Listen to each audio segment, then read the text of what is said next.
Ostres, avui no parlarem de llibres? I tant, que parlarem de llibres, però de llibres que juguen i ens volen fer jugar. Com una partida de loca? No ben bé. Serà com un espectacle de circ amb llibres que juguen, amb l'enquadernació, les pestanyes, els encunys, la forma de desplegar-se, els materials... 3, 2, 1, comença l'espectacle! Per ser bons lectors necessitem saber de què estan fetes les històries. Descobrim-ho al taller literari. Cartoner. Rústica.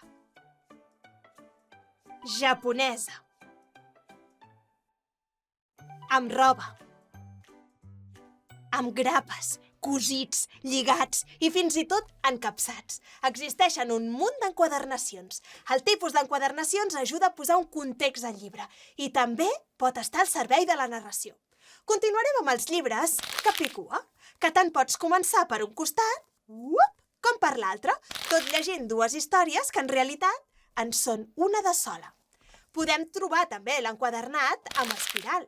Les històries aquí es poden convertir en circulars o convidar-nos a combinar les pàgines. Fins i tot hi ha llibres encapsats de mil formes i maneres, com aquest d'aquí, que viu a dins d'aquesta capseta.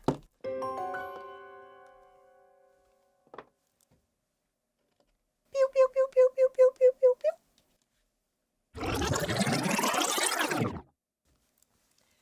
O aquesta altra,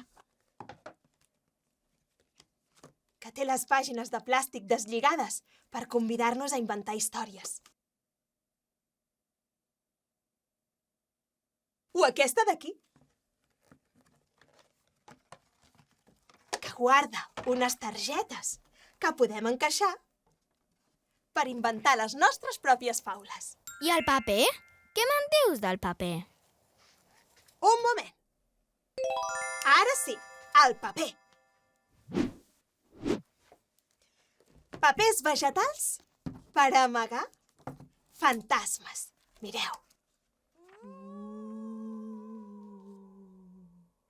Papers retallats de textures diferents que creen paisatges i personatges. Però l'espectacle no s'acaba aquí.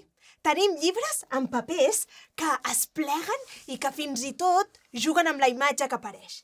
I en funció del lloc des del qual te la mires, hi veus una cosa o una altra. També tenim llibres que es despleguen. Llibres que es despleguen així o que es despleguen així. Una granota, una tortuga, una eruga o d'altres que tenen grans pàgines desplegables. A banda de les pàgines, també amaguen coses, les pestanyes. Les pestanyes ens conviden a jugar a endevinar què hi haurà darrere, com si fos un espectacle de màgia. Txan! I poden ser portes, caixes i tenir mides o formes diferents en funció del que contenen i del que representen. Com aquí. O com aquí. Tachan! També hi ha llibres que tenen forats. Forats per mirar a través. O anticipar alguna cosa de les que hi haurà a la pàgina següent. Fins i tot n'hi ha que poden tenir forma de tauler de joc, perquè sigui l'atzar el que et condueixi per la lectura. Estic al·lucinat! Doncs espera, que hi ha llibres creats amb materials que no són papers. Hi ha llibres de roba cosida, com aquest d'aquí. O llibres de roba impresa. Fins i tot en tenim de roba cosida o brodada que després ha estat fotografiada. Fins i tot en tindríem de fusta, De plàstic, per la banyera. Ja ho veus amb quantes coses es pot jugar, oi, amb un llibre?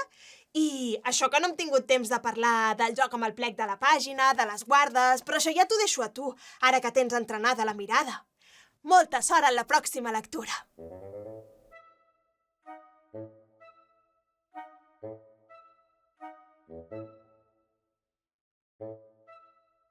Thank you.